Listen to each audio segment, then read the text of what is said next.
Alright there VC, it's Steve Whitty here. It's Sunday morning, the sun is shining. That's going to be a test in itself. Excuse me, get slow. I hope everybody's well. That you've been looking after yourselves. I'm good. I said I was getting over a cough last week. It's gone. Managed to get out a couple of times. Stood out on the doorstep and applauded the NHS workers on Thursday. My sister is a cleaner at the local hospital, so I thought it was the right thing to do. Yeah, so all's good in my world. Apart from the fact we're in lockdown. Better. Right, Sunday morning, as I said, it's video time. Actually, before I start this video, I'd like to thank everybody that responded to my last video on the record fair. I got a fair amount of comments, people that I'd never spoken to before, so I was really appreciated that, and I've got back to you, reply to every one of you. Yeah, big thank you for that. It is appreciated. It's, you know, I do live on my own, and so this is sort of like reaching out to the outside world. I have been trying to slowly catch up, and hopefully I can catch up and then also watch some of your videos and comment on them as well. Right, it's enough of me prattling on. What's this video about? Last week, towards the end of last week, I think a couple of days ago, I saw Richard McCook do a video on his 10 favourite guitarists. I don't know if it's a thread or if I've done it, but I thought, as I was really sort of struggling on ideas myself, I thought, you know what, better than nothing, I'll go with 10 of my favourite guitarists. They're not 10 of the best guitarists, they're my favourite guitarists, and hopefully I'll sort of explain why in my own way. So first up, I've gone for Rowdy Fry from Aztec Camera. As well as writing good songs, he particularly on his early albums, a really great musician. I mean, this album probably highlights his guitar playing best of all. Highland Hard Rain, I think I showed Knife last week in me Warsaw me Mosley record fair video. Particularly acoustic. It really just I've just really got a nice fluid style. It was somewhat different at the time to what I was listening to. A lot of what I was listening to in 83, 84 was tended to be more on the rock vein. This was sort of a subtle change. I mean, Knopfler, I think, was that impressed. He offered to produce Knife, the second album, based on Frame's guitar playing, and also the songs as well. So yeah, something a bit different. Rowdy Fry, Aztec Camera. Yes, as I was saying previously, yes, I do listen to a lot of rock. In my teen, I suppose one of the biggest bands I was listening to, AC/DC, and this is Angus Young. I'll include in that. You know what you're going to get with Angus Young. Just lead breaks with the riffs of Malcolm. I could include Malcolm in this, and Angus himself says he wasn't even the best guitar player in AC/DC. He'd say Malcolm was the better guitar player. But the Chuck Berry style lead breaks just elevated the sort of the tunes, and plus the fact, I suppose, he had that distinct image of the schoolboy uniform.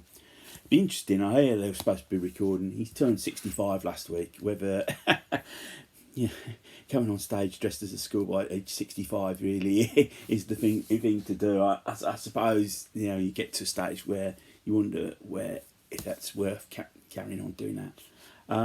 Yeah, but yeah, particularly the early stuff where it sounded a lot more rawer. I mean, as much as I love Black in Black and, you know, some of the guitar playing on some of the early albums like Let It Be Rock and the Power Age, really just stands out.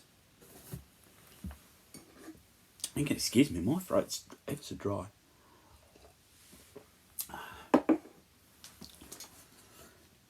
Next up, I've got a soft spot for George Harrison. I think criminally underrated as for the Beatles. I think as the band grew, his musicianship grew, his guitar style grew as well. Excuse the glare there. But he was an important part. It's a bit like the argument with Ringo on drums. Perfect drummer for the Beatles, and George Harrison, the perfect lead guitarist for the Beatles. Never overstated his bit. Some of the playing, Paperback Writer, Ticket to Ride, the use of the feedback, and I Feel Fine. And then when he started Taxman, just a classic, great playing on that. Just really, I think, understated. I would say his guitar playing. Okay, Clapton played The Breaker and When My Guitar Gently Weeps. But part of, he's just really, I think, really underrated guitar player in my opinion.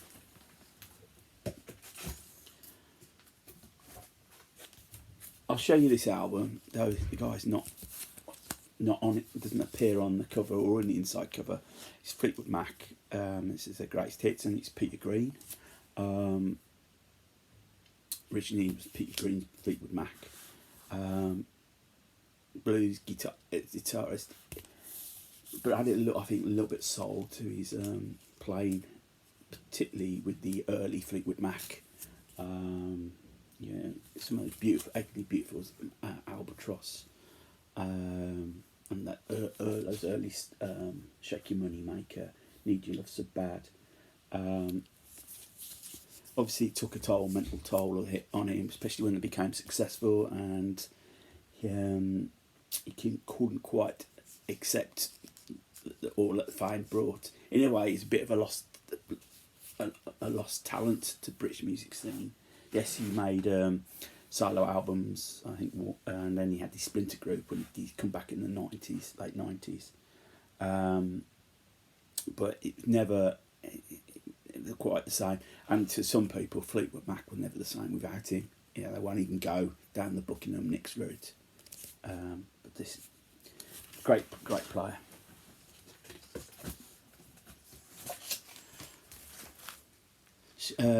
Genesis selling by the pound, and that's to represent Steve Hackett. I think what he brought to Genesis for that period when Anthony Phillips was a good guitarist, and was watching sort of like Tony Banks speaking about Phillips. Always thought he was the musical leader, but again understated. As a guitarist, he sat down for a start. That was not so much. So he was quite prepared to sit in the back and just play his licks.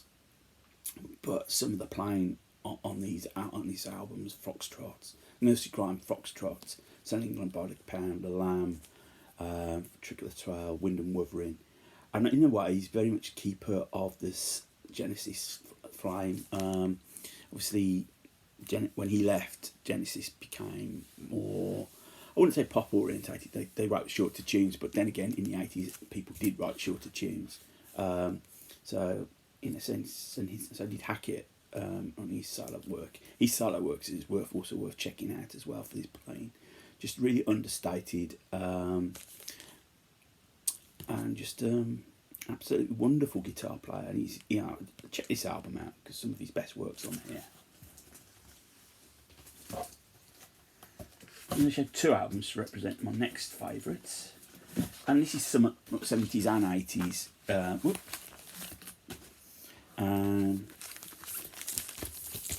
Skids, Get to Dance, and Big Country, and that's a Stuart Adamson. Big fan of the Skids at the time when it came out. He was definitely one of the better players that came out of the punk new wave scene, in my opinion. Some of the playing on here really was, I think really phenomenal. You don't have to do flashy solos to be considered to be a good guitarist. It's knowing the bits you have to put in and the bits you take out. And this is an example of that. Skids sort of burnt out by 81. By the time he then formed Big Country. Nice, Stuart Adamson on the back there, where he'd I've forgotten the name of the other guitarist. It's rather open. He'd be on the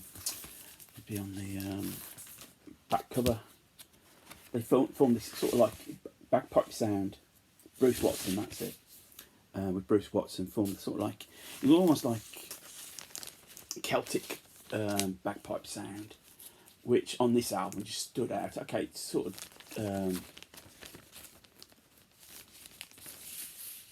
it's sort of got a bit samey after a couple of albums, but really innovative. Oh crikey, I haven't got my teeth in yet. At the time, and it's sort of like new breed of guitar hero. And you know, you listen to something like just Fields of Fire, that just opening you know, the opening gambit of the guitars, twin guitars there, excellent.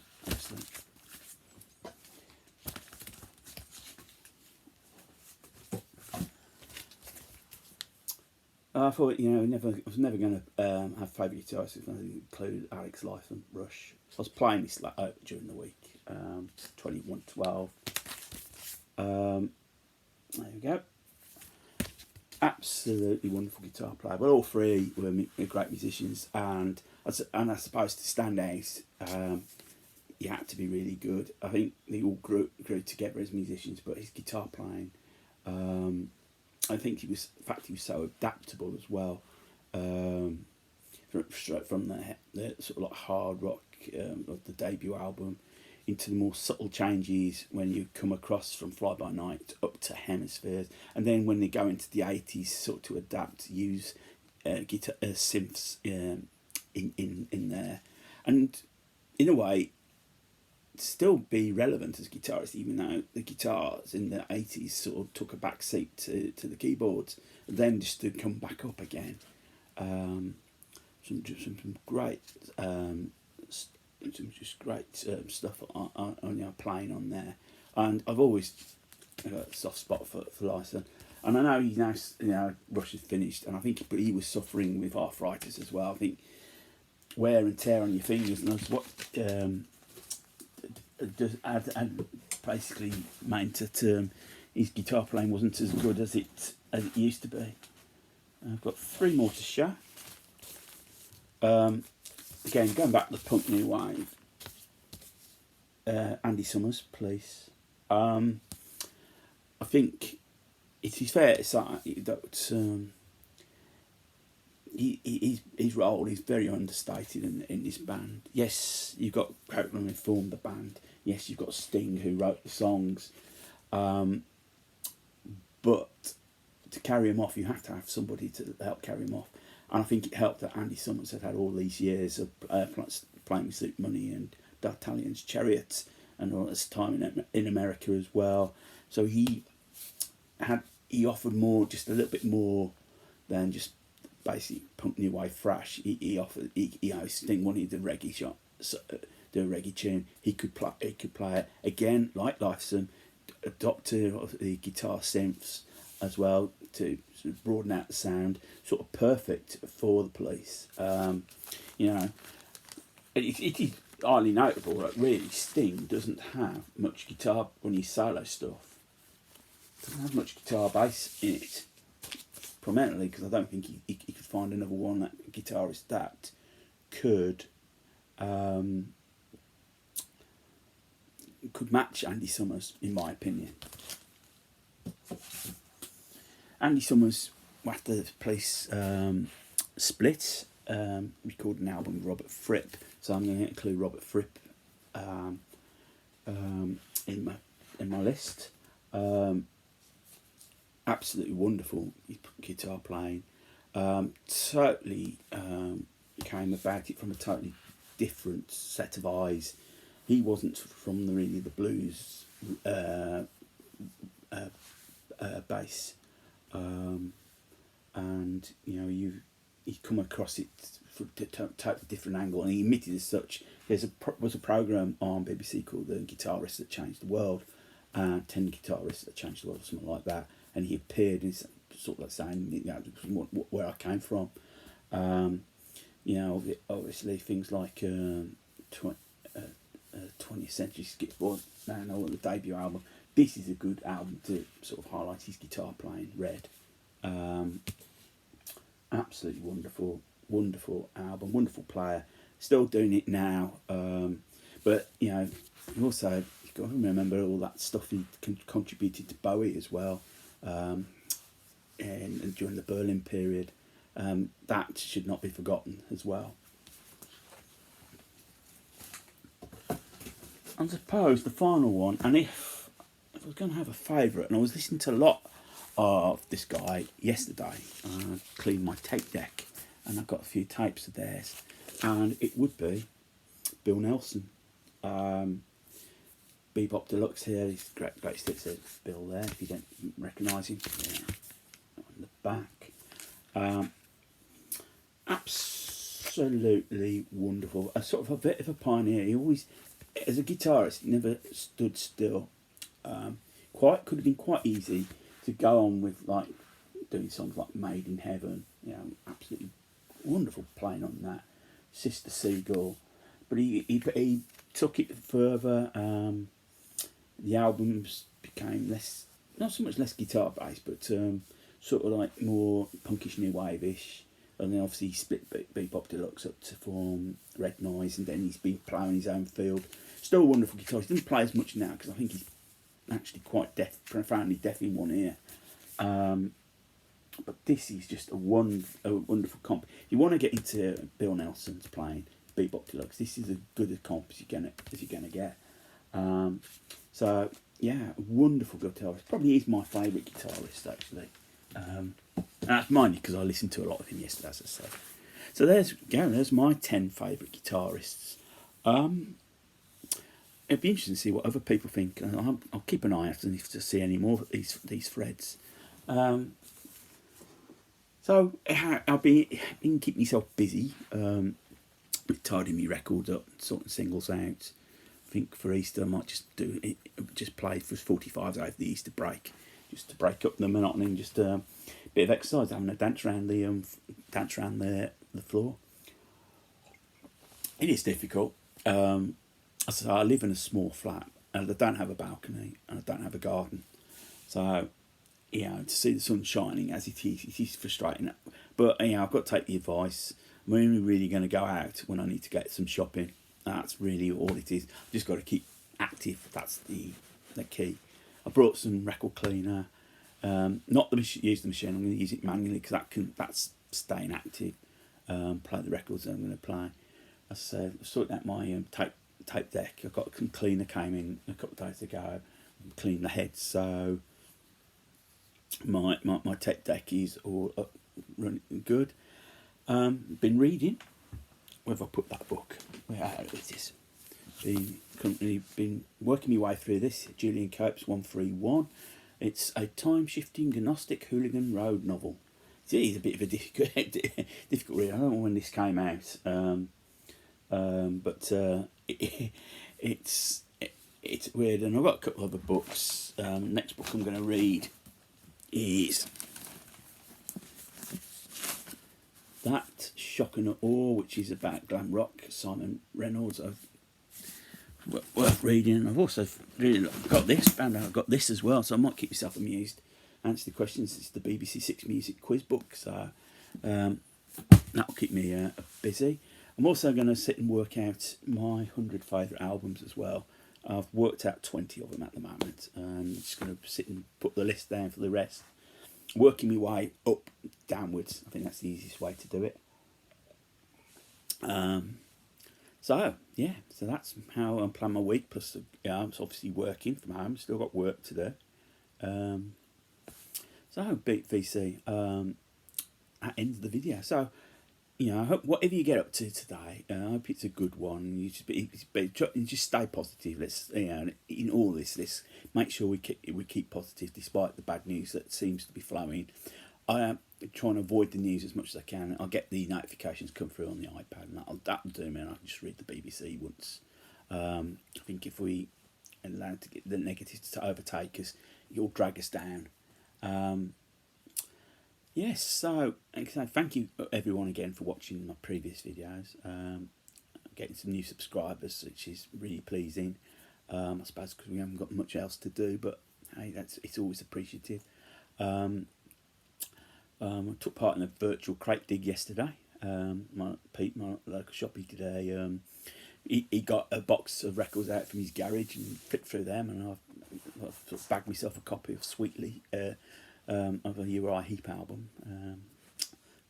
So unusual way of doing it. So the shopping still goes on. So VC, I'll leave it there. Wherever you get up to, make sure it's a good one. Look after yourselves. Keep spinning. More importantly, keep smiling. And yeah.